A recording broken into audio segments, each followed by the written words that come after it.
I will value the knowledge and wisdom of the physicians who have preceded me. I will recognize my weakness and strengths. And strive to develop those qualities that will earn the respect of my parents, my colleagues, my family, and myself. I will respect the humanity rights and decisions of all patients, and attend to them with compassion and without bias. I will maintain patient confidentiality. And be tactful in my words and actions. I will value the diversity of the patient's experiences. Cultures and beliefs, because it enhances my ability to care for them. And enrich my education. I will not forget that there is an art of medicine. As well as science. And the warmth, sympathy, and understanding are integral to patient care. I will strive to earn the trust of my patients placed in me,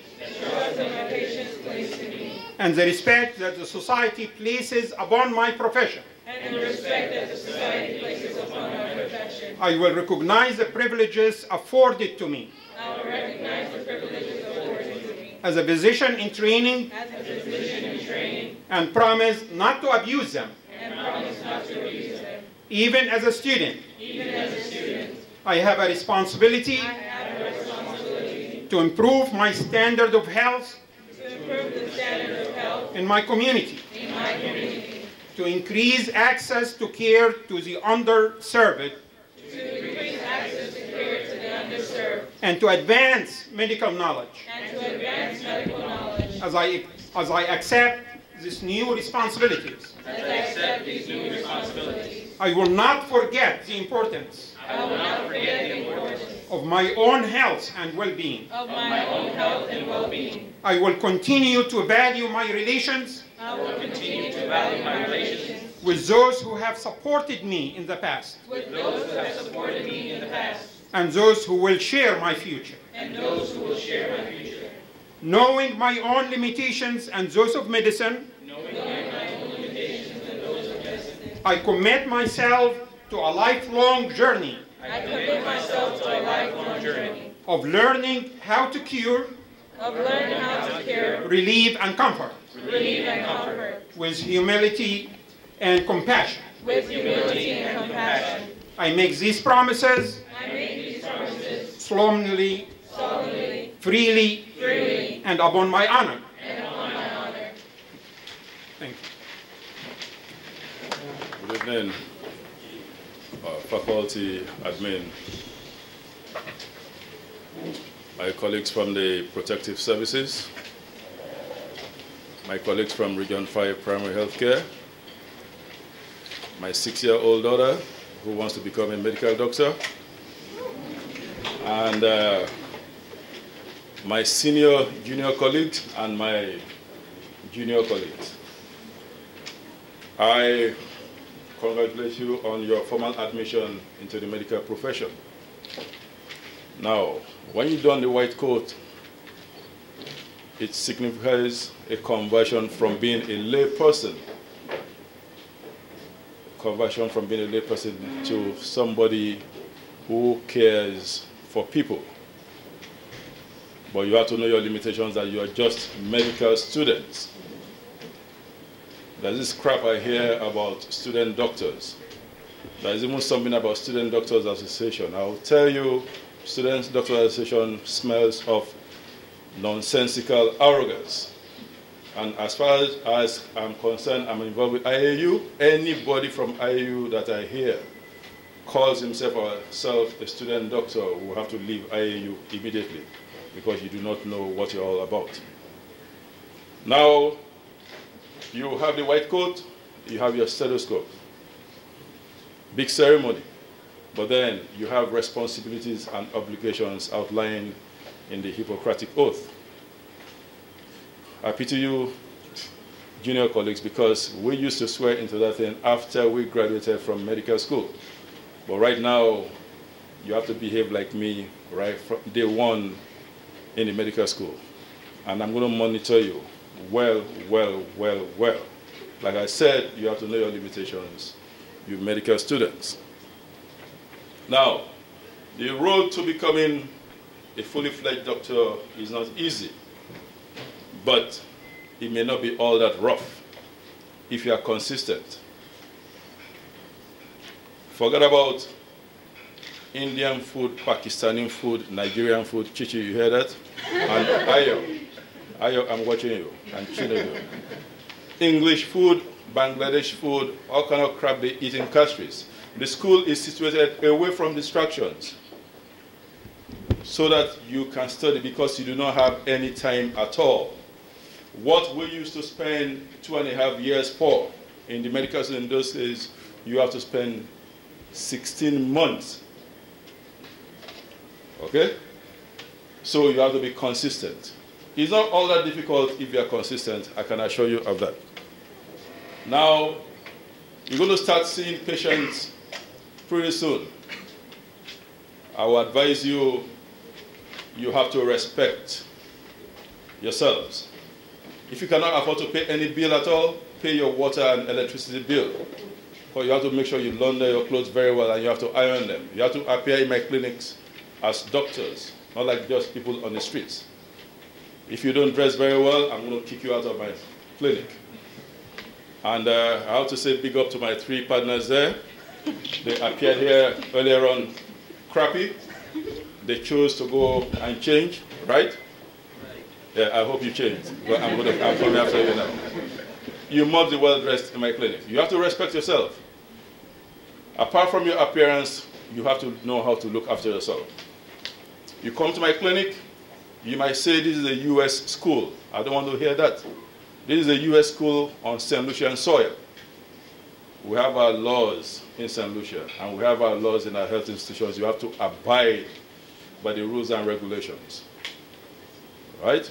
Respect our facilities. Respect our people.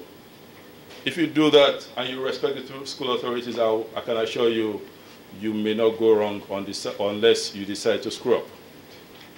Now, I've gone through the hard side.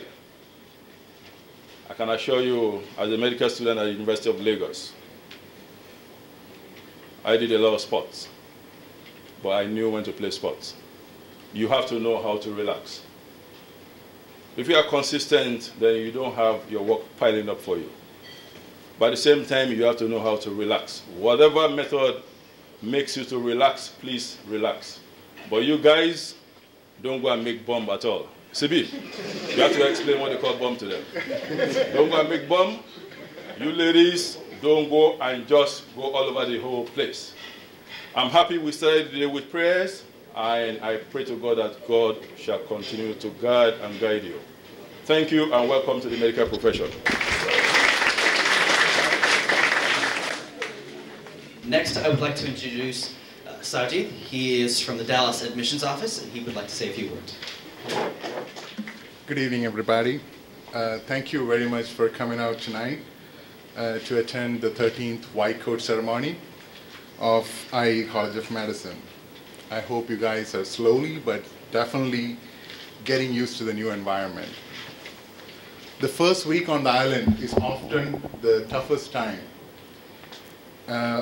As we get used to the new adjustments, let us not lose focus on the primary objective, which is to work hard and get your MD degree. Let us keep in mind that often things don't happen the way it's supposed to happen. It is important not to give up the struggle when the going gets tough. Expect much of yourself and less of others. Complaints, suggestions, concerns should be directed to concerned officials only. Various online forums should be used for value-adding purposes and not really public grievances. We ourselves are responsible for the image that we reflect as a foreign medical school. American Medical Association predicts that by the year 2025, there's going to be a shortage over of 125,000 physicians in the US alone. The future seems very opportunistic for licensed physicians. Here at IAU, we strive to ensure that our students receive quality education. Our dean and faculty are very hardworking and passionate about what they do. The recent New York approval is an indicator of the fact that our systems are of substantial standards. We have initiated processes to pursue similar processes in New Jersey and Florida as well. The project to build our own campus is also on the pipeline. The incoming batch of 23 students representing 17 states of the US and Canada definitely adds diversity to our existing student population. My admissions office thoroughly enjoyed working with each and every one of you. We apologize if all of your expectations were not met, but please understand these inadequacies were due to other pressing issues such as preparation for New York visit, the sad demise of our friend Hari Prasad, and things like that. In our flight for success, let us not forget to appreciate the selfless efforts of IAU staff and faculty. Always remember to respect others as you would like others to respect you. On behalf of the entire executive administration in Dallas, I wish you a very pleasant and productive stay in the beautiful island of St. Lucia. Please do not hesitate to contact one of us if we could be of any help to fulfill your educational goals. Thank you and good luck.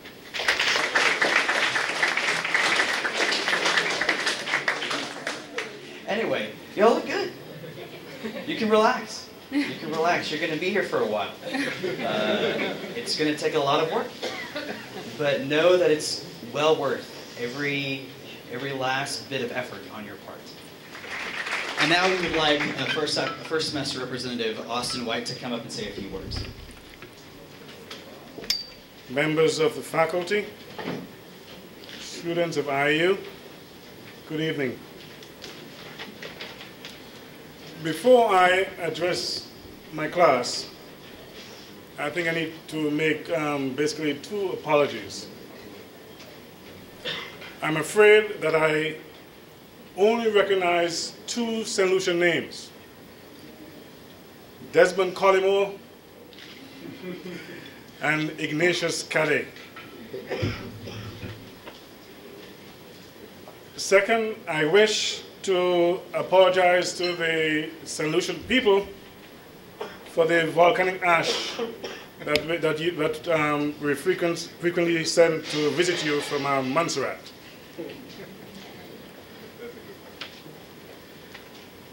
From time to time, ever since I got to IAU, the students, basically of previous semesters and even my present class, need some clarification as to why I'm here at this time, at this point in my life. And I think a quote from Thoreau will help to address this. I quote, "If you like doing something, know your bone, gnaw at it. You can bury it. Dig it up and chew it still." End of quote. I love being a clinician, and I simply want to do more for my patients. Furthermore, I cannot be a politician. I cannot lead in a direction different to where I'm going. I want to do good along the way. Collectively, students of the first semester, my classmates, I think we all have the zeal to improve the human condition. And we choose IAU to do that for our medical training. Now, why did we choose IAU? We like hard work. We were fascinated with the faculty of the faculty. We like the program, problem-based learning. We want to get started with patients very early. And believe you me, it's better to start here with patients than to start with patients in the United States. The patients here, like most islands of the Caribbean, respect doctors. And we choose St. Lucia because we also like the serenity of the island. Very few distractions, hopefully. The inhabitants here are extremely kind. I think you might find here the best graces of the human mind. Talking of respect, we must reciprocate. And something may puzzle you at this point in time, because we expected to respect our patients' olfactory bulbs by not wearing colognes, perfumes, scented lotions, and the like. But stay focused. Keep your eyes on the ball. Thank you. Thank you very much. Growing up as a kid, I was pretty quiet and pretty shy. And as most shy and quiet students, I read a lot. And one of the people I came across when I was reading was Rebecca Lee Crumpler. She was one of the first African-American female doctors in the U.S. And she graduated from the New England Female Medical College in 1864. And the way she talked about medicine and becoming a doctor just seemed like a very noble and selfless profession, because she had a passion for helping people. And that's why I'm here, and I'm sure everyone else in my class is here, because we wanted to come to IAU to do something for humankind. And before I leave, I'm just going to leave y'all with a quote